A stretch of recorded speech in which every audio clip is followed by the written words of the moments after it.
Hi, my name is Taylor Casillas, and today I am going to be analyzing The Searchers and its meaning in relation to important characters and themes. On a seemingly endless quest for revenge, the movie's protagonist Ethan portrays a complex anti-hero who appears psychotic in many different ways, and whose actions make viewers question his morals and intentions.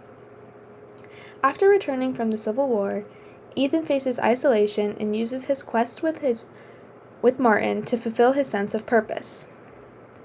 We see Ethan emerge from the desert into his family's home, and we're left to question where he came from and why he's alone. When Ethan is first introduced, we can see his harsh tone with others, as when he first met Martin. When Martin introduces himself to Ethan, it becomes evident that Ethan automatically has a dislike toward him because of his ethnicity, calling him a half-breed. Being an 8th Cherokee, Martin becomes instantly unlikable to Ethan, whose deep-rooted racism toward Indians is apparent throughout the movie. Throughout his journey with Martin, Ethan makes it known that he likes to do things his way and on his own. Racism becomes a major theme along with a major plot point of the movie, and it's the driving factor of Ethan's revenge and quest to save Debbie. Because Ethan's racist beliefs toward Indians, most specifically the Comanche, is established early on, it becomes a major theme throughout the film. His desire to save Debbie is not necessarily based on good morals, but rather on his hatred for the Comanche. Being an elegiac Western, its purpose is to challenge the classic romantic Western. Ethan's character certainly does this, as he is a hot-headed, racist, and just flat-out mean protagonist for the story. He even goes as far as shooting the eyes of a Comanche out so they can't reach the spirit land. Ethan, I didn't say that. Didn't say such. Easy, Nesby, easy. Why don't you finish the job?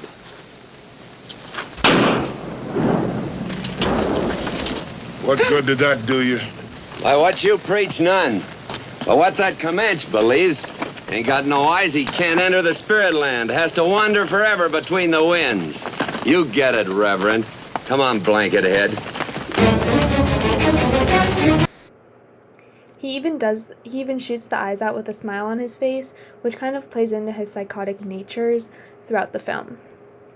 The scene ultimately helps prove that Ethan's hatred for the Comanche runs deep, and he will stop at no cost to seek his revenge. In fact, Ethan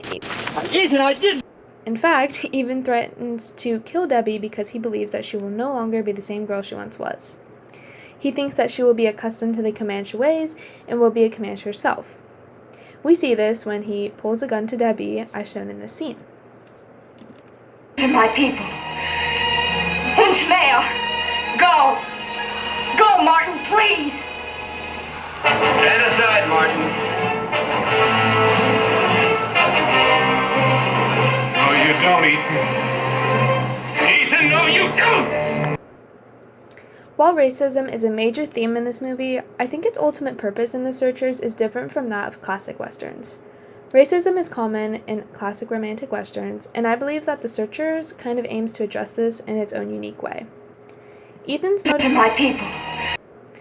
motivation due to racist beliefs, rather than just by doing the right thing and saving his niece, plays into the genre of the elegiac western. Ethan can be seen as a representation of the old way of things. His ideals are dying, and the time period that he came from is too. A juxtaposition to Ethan is Martin, seeing as he is an 8th Cherokee and adopted by a white family. He, in a sense, represents the changing times and that prejudices once held are slowly starting to fade away, which ultimately questions the classic Western. Is it fading away, and is the frontier and all of its beliefs going away as well? Martin doesn't care about race and is quite the opposite of Ethan in a lot of ways. He's compassionate and caring despite of what happened to Debbie, unlike Ethan was. At the end of the movie, Martin even runs after Ethan and Debbie in hopes of saving her from Ethan because he thinks Ethan is going to kill her. No, Ethan! No, Ethan! No, Ethan!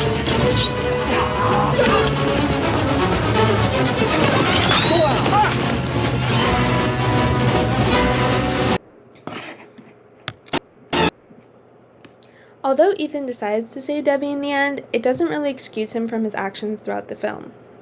Hayden the Comanche gave Ethan a purpose, and I don't really think he cared about saving Debbie as much as he cared about getting revenge on the Native Americans. Once he got this revenge, he returned to the family's home in the same manner he got there, as an outsider. The film ends with a shot of Ethan through the doorway, and we see him go back into the desert that he came from.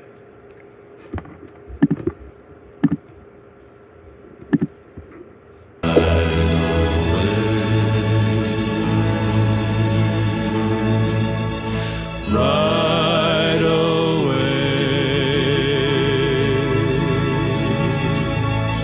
Right away.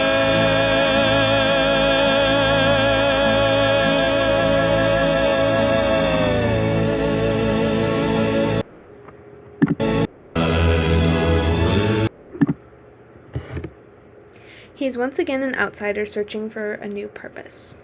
He doesn't really fit into the changing times, and he doesn't really fit into the family anymore as they don't need him to go on another quest. And so now, Ethan will just forever be a searcher. Thank you.